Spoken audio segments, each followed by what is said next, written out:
네, 안녕하세요. 지구청선TV 김종현입니다.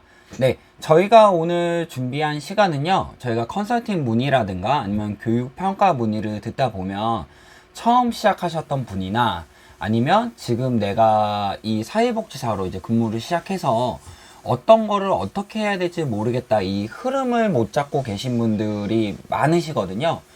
이제 이분들한테 저희가 기존에 유튜브에 많은 이거는 이렇게 하시는 거고 저거는 저렇게 하시는 거고 많이 이제 정보는 올라와 있습니다. 근데 저가 영상을 찍게 된 이제 주제에 대해서는 이 저희의 업을 흐름대로 한번 쭉 어떤 거를 짚어드리려고 영상을 좀 한번 시리즈로 제작을 해보면 어떨까 싶어서 이제 시작을 하게 되었습니다.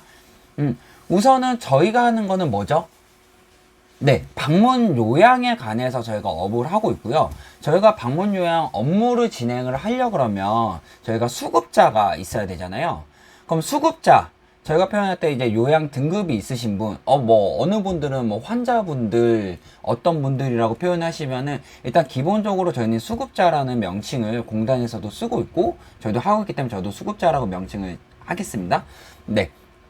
그럼 수급자는 저희가 등급을 받고서 그렇게 등급 인정을 받아야지만 저희가 업무를 시작할 수 있는데 어떤 분들이 이거를 받으실 수 있을까요? 지금 창업을 고민하고 계신 분도 있을 거고 운영을 시작하시면서 내가 이런 분들이 이제 수급자를 발굴해야 된다, 영업해야 된다, 많이 그렇게 생각을 하고 계시죠. 근데 그분이 어떤 분들한테 저희가 할 수 있는지 그거 개념을 먼저 이제 설명을 드릴게요. 우선 저희가 하고 있는 거는 노인 장기 요양 제도 안에 있는 노인 장기 요양 보험입니다. 거기 제도상으로 해서 본인 부담금을 일부, 나머지에 대해서는 이제 나라에서 지원을 해주고 있는 거고, 그 업을 저희가 함으로써 인해 가지고 지금 업무가 진행이 되는 거죠.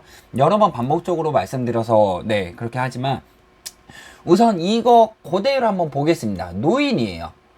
노인은 저희가 뭐 그냥 할아버지, 할머니, 지팡이 들고 다니시고 뭐 머리 흰머리 나시고 누가 봐도 나이 드신 분들이 노인이기도 하지만 제가 우리나라에서는 만 65세 이상에 되신 분들을 노인이라고 지칭을 하고요.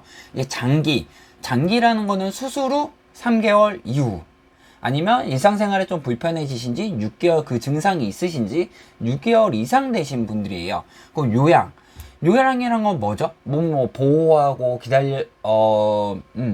네, 혼자 스스로 하실 수가 없는 상태라고 누군가의 도움이 필요해서 요양을 취해야 된다라는 개념으로 좀 생각을 해주시면 되시겠죠.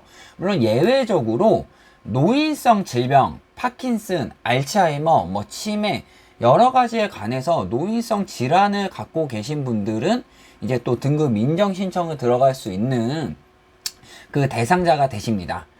자, 그러면은 저희가 인정 신청이라고 말씀을 드렸잖아요. 저희가 좀 몸이 불편하신 어르신이 있어서 한번 상담을 해달라, 나라에서 도움받게 도와달라, 이런 걸 센터 쪽으로 들어보신 경험이 많으시고, 아마 지금 수급자분들이 많이 안 계시다면은 그런 자리를 많이 만드셔야 되세요. 아마 잘 아시겠지만. 네. 그러면 저희가 처음에는 이제 인정 신청을 들어가게 되는데, 인정 신청에 대해서 저희가 하려고 그러면 대상자로 좀 저희도 이제 수급 대상자시니까 분석을 해야겠죠. 그럼 그때 뭐를 봐야 되느냐? 앞서 말씀드린 그대로입니다. 나이가 충분한 조건이 됐는지, 아니면 그거에 대한 노인성 질병이 있으신지, 또 장기적으로, 지난주에, 한 달 전에, 이렇게 다리 골절이 생기셔가지고 지금 불편하니까 나 등급을 받고 싶다. 누가 요양보호사 우리 집에 와야 된다. 이런 상담 경험 한 번씩은 있으실 수도 있을 것 같아요. 저도 종종 발생하는 일이기 때문에 그럴 때 보면 저희가 지금 일상생활이 불편해진 6개월 이상이어야 되잖아요. 물론 골절에 대한 후유증 때문에 6개월 이상이 되실 수 있죠. 그러면은 이게 대상자가 되시는 거예요.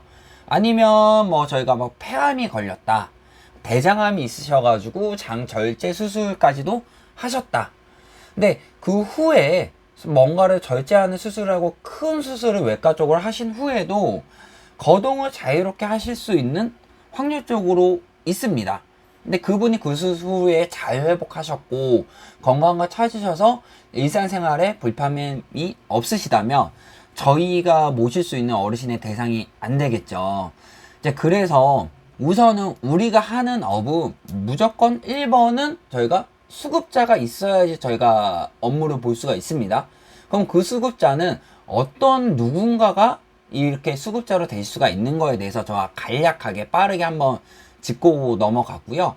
이 영상을 만약에 보시는 우리 부모님이 아니면 내가 아는 분이 장기 요양 등급을 받아야 되는데 과연 받을 수 있겠느냐, 받게 되면 절차는 어떻게 되겠느냐, 이런 거에 대해서는 여러 가지 저희뿐만 아니라 여러 가지 정보는 많이 있고 공단에서도 이제 친절하게 응답은 하실 거예요. 근데 저희는 지금 이 업을 직접적으로 실무를 보는 분들에 대해서 제가 좀 설명드리고 싶기 때문에 이분을 지금 이렇게 좀 빠르게 훑고 넘어가겠습니다. 여기서 저희가 하는 업무 자체가 이제 수급자가 발생을 해야지만 된다는 건 이제 다들 아시겠죠?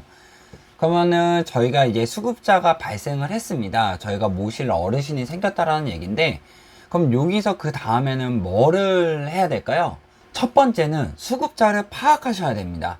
여러 가지 서류도 정리를 하셔야 되고, 어르신에 맞춰서 요양보호사도 구인하셔야 되고, 보호자님도 상담하셔야 되고, 여러 가지 업무가 있으시지만은, 결국은 저희가 이 급여 제공, 어떠한 서비스를 제공을 하느냐라고 보시면 되세요. 그러면 그거에 맞는 어르신 신체 상태, 인지 상태, 그 가정 환경에 맞는 그거에 맞춤형으로 저희는 서비스를 제공을 해야겠죠. 우선 저희 방문 요양 외에 다른 것들을 한번 저희가 연상을 한번 해보겠습니다. 요양원이나 주야간보호센터에 관해서는 저희가 환경이 준비가 되어 있죠. 저희가 준비되어 있는 환경에 이 어르신이 오시는 거예요. 저희가 제공하는 프로그램에 어르신의 맞춤형으로 저희가 그 어르신에 맞춰서 프로그램을 저희가 제공을 하면 됩니다. 그런 이제 어르신에 모셔야 되는 서비스라든가. 그래서 저희는 반대로 어르신이 계신 그 가정, 그 환경에 저희 요양보호사 선생님이 가게 됩니다. 가서 어르신에 맞춰가지고 서비스를 진행을 하게 되고, 저희가 그때 맞춰서 센터장님이나 여러 대표님들이나 사회복지사가 대응을 할 수가 없어요. 온전히 서비스는 선생님이 요양보호사 선생님을 제공을 하시게 되는 거예요. 뭔가 뭐 좀 추가적으로 저희 사회복지사들한테 병원 동행을 좀 도와줬으면 좋겠다. 어르신 옮길 때 어떠한 도움이 필요하니까 고충 처리 쪽에서는 할 수가 있겠지만은 일반적으로 180분이 됐든 240분이 됐든 저희가 급여를 제공할 때는 선생님이 제공을 하게 되는데, 그러면은 저희 센터는 선생님이 어르신한테 어떠한 서비스를 제공을 하라는지를 저희의 역할인 거죠. 자, 그러려고 그러면 어떠한 서비스를 어떻게 제공을 할지는 어르신을 파악을 하지 않는다면 할 수가 없습니다. 근데 많은 센터들이 여기서 그냥 경험적으로만 이렇게 넘어가세요. 내가 잘 아는 어르신이고, 이분 처음 등급 받을 때부터 내가 이렇게 다 도움을 줬기 때문에 어르신에 대한 정보는 많이 지금 있으시니까 그거를 이제 말로만 설명을 하신단 말이죠. 물론 그렇게 되셔도 적절한 서비스가 제공이 될 수도 있지만, 저희 지구정성 TV를 이렇게 보시고 또 평가를 준비를 하시고 내지는 창업이라든가 아니면 지금 사회복지사로 시작을 했는데 이러한 정보를 얻기 위해서 공부를 하시기 위해서 하셨으면은 원론적으로 이거를 왜 하셔야 되는지는 개념을 잡아두시는 게 굉장히 도움이 되실 거예요. 자, 제가 수급자 파악이라고 얘기를 했는데 앞서 말씀드렸다시피 그렇게 이제 경험적으로 이 어르신을 내가 상대를 하다 보면 생기는 관계성을 통한 그런 이제 어르신을 이제 파악을 할 수도 있지만, 우선 저 평가 지표라 공부를 하기 위해서는 저희가 타당한 도구를 통해서 어르신을 파악을 하셔야 됩니다. 네. 근데 제가 하실 수 있으세요가 아니라 하셔야 됩니다라고 표현하는 이유는요. 결국 저희는 이제 센터를 운영하다 보면 평가를 받게 되죠. 물론 평가 점수가 좋으면 나중에 운영하실 때도 도움이 많이 되시기도 하고, 또 잘 운영하기 위해서는 그렇게 평가를 준비를 하시면서 이제 운영을 하시는 게 제일 좋으세요. 평상시에 공부를 열심히 하는 친구가 나중에 학교 성적도 잘 나오듯이 벼락치기를 안 하시고 평상시에 준비를 하시면 되는데, 저희 예전에 학교 다니면서 다들 한창 이제 공부 열심히 하셨을 때보다는 지금 준비하시는 게 난이도가 어렵지가 않습니다. 그냥 하시면 되시는 거예요. 거기서 먼저 말씀드린 첫 번째, 수급자 파악을 위해서는 첫 번째가 위험도 평가를 하셔야 됩니다. 낙상, 욕창, 인지 검사를 하시고요. 여기서 인지 검사는 그 치매 진단을 받으셨다라면은 확정적으로 의사가 진단을 내려서 치매가 있다는 거는 인지 기능에 저하가 있다는 거는 확정이 된 거예요. 여기에 대해서는 인지 검사를 진행 안 하셔도 되는데, 또 이 위험도 평가를 어떻게 적으셔야 되는지 굉장히 좀 어려워 하시는 경향들도 있으셔서 이렇게 하는데, 저는 그냥 쉽게 딱 이렇게 얘기를 드릴 수 있을 것 같아요. 눈에 보신 대로 적어주세요. 얘기를 나눠서 들은 대로 적어주세요. 요거에 대해서 저희가 전문 의료진은 아닙니다. 네. 저희는 그냥 사회복지사고 어르신을 모셔서 어르신의 신체 상태라든가 수급자를 이제 컨디션을 체크를 하시는 개념을 보시면 되세요. 그래서 타당한 평가 지표를 통한 위험도 평가를 하시고, 이제 그거를 통해 가지고 어르신 수급자의 컨디션을 파악을 하셨다면은 욕구 평가를 해주시면 되세요. 저희가 뭐 그 전에는 욕구 사전 기록지 아니면 지금 욕구 평가 기록지라고 명시가 되어 있는데, 저희가 욕구 평가에 되면 이제 신체 상태, 질병 상태, 인지 상태, 의사소통, 역량 상태, 가족 환경, 주관적 욕구, 자원 이용 욕구, 그리고 총평, 이런 식으로 저희가 이제 섹션이 나뉘어서 거기에 남기게 되는데, 거기 항상 아래쪽을 보게 되면은 비고란이 있습니다. 거기 비고란은 내가 직접 어르신 댁을 방문을 하셨을 거잖아요. 얘기로만 듣고, 전화상으로 얘기만 듣고, 어느 보호자인데 우리 아버님이 등급이 3등급이 있으시고 당장 내일이라도 요양보호사 좀 보내주세요 라고 하신다면, 물론 그렇게 진행은 할 수는 있지만 대부분의 센터나 저가 아는, 또 저를 통해서 알게 된 이제 대표님들, 사회복지 선생님들은 무조건적으로 방문을 하실 거예요. 그 이유가 뭘까요? 맞습니다. 수급자 파악이에요. 근데 수급자는 각 가정마다 이 원하는 욕구가 틀리고, 신체 컨디션마다 원하는 게 틀리고, 인지 상태마다 요양보호사 선생님이 서비스를 제공해야 되는 형태가 틀려요. 그렇기 때문에 욕구 조사를 통해서 저희가 이제 평가도 준비를 하지만은 어르신 파악을 해서 적절한 서비스를 제공하기 위해서 저희가 총평을 남기기 위해서 사회복지사의 의견이 들어가야 되는 거죠. 그러니까 그러면 순서대로 수급자 파악을, 또 평가 기준대로 수급자 파악을 할 때 어떻게 하느냐? 첫 번째 위험도 평가, 두 번째 욕구 조사 하시라고 했습니다. 그럼 세 번째 저희 급여 제공 계획서를 저희가 작성을 해야 되죠. 작성을 하고 통보를 해야지만 일정이 갈 수가 있습니다. 네. 그러면 일정 들어갈 때 이제 요양보호사를 넣게 되잖아요. 그럼 한번 생각을 해보세요. 왜 요양보호사 먼저 등록하고 일정 먼저 등록하고 계획서 통보 뒤로 들어가도 예전에는 그렇게 넣었는데 왜 요즘엔 그걸 막아놨을까? 네, 저희가 계획을 세우고 그 계획대로 할 수 있는 요양보호사를 맞추라는 거예요. 업무 지시를 저희가 하라는 거죠. 이 어르신의 맞춤형으로. 그래서 여기서 명칭이 개인별 장기 이용 계획서가 명칭이 바뀌었습니다. 모르실 수도 있지만 기존에는 표준 장기 이용 계획서였어요. 처음에 인정 신청 들어가고 조사 나오고 등급판정위원회 열리고 어르신 등급 나왔다라고 이제 보호자님 연락이 오죠. 그럼 저희가 보통 서류 3종을 요구를 할 거예요. 그게 있어야 저희도 서비스가 들어갈 수 있으니까. 그러면 인정서, 개인별 장기 이용 계획서, 복지용구 급여 확인서 등이 있죠. 그 중에서 중요한 거가 계획서 통보를 위해서는 개인별 장기 이용 계획서가 있어야 되는 거예요.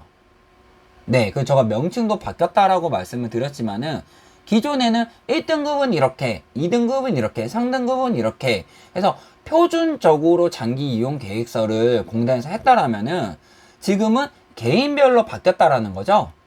그럼 어르신의 맞춤형으로 이미 공단도 그렇게 했다는 거예요. 그럼 저희 계획도 같은 2등급, 같은 3등급이어도 항상 그 계획서가 같을 수가 없다는 거죠.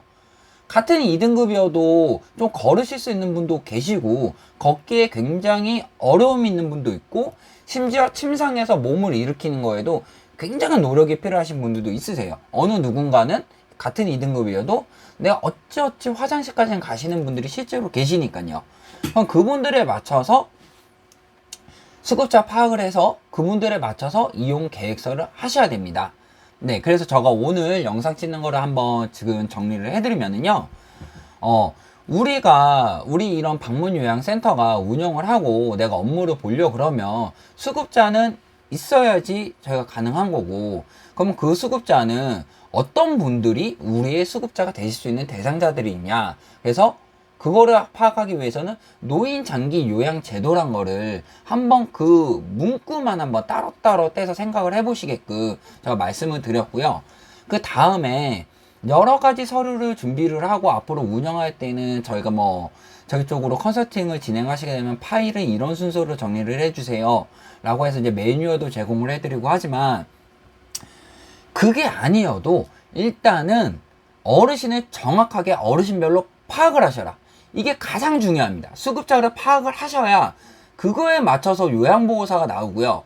요양보호사가 있어야 근무 시작이 돼야 저희가 그거에 관련된 근로 아니면 교육, 직무교육이든 법정 의무교육이든 그 다음 순서대로 쭉쭉쭉 진행을 할 수 있는 거예요. 근데 이거를 지금 잘하고 계신 분들 많으시죠? 근데 의외로 딴 거 다 잘하시는데 수급자 파악을 내가 머릿속에는 온전히 정리가 되어 계세요. 근데 서류적으로 첫 단계부터 해서는 정리가 안 되신 분들을 많이 얘기를 듣기 때문에 도움이 되시도록 해서 저희가 이렇게 정리를 했습니다. 네, 오늘 끝까지 시청해 주셔서 너무 감사드리고요. 어찌 보면 이 영상이 다 너무나 당연하게 알고 계시기 때문에 도움이 안 되시는 분도 있을 수가 있죠. 네, 그분은 제가 존경드립니다. 정말 이게 그만큼 공부를 많이 하셨기 때문에 아마 처음 시작이나 이 업에 대해서 공부를 처음 시작하시는 분들한테는 꼭 도움이 되셨으면 좋겠습니다. 네, 감사합니다. 지그창선TV 김종현이었습니다.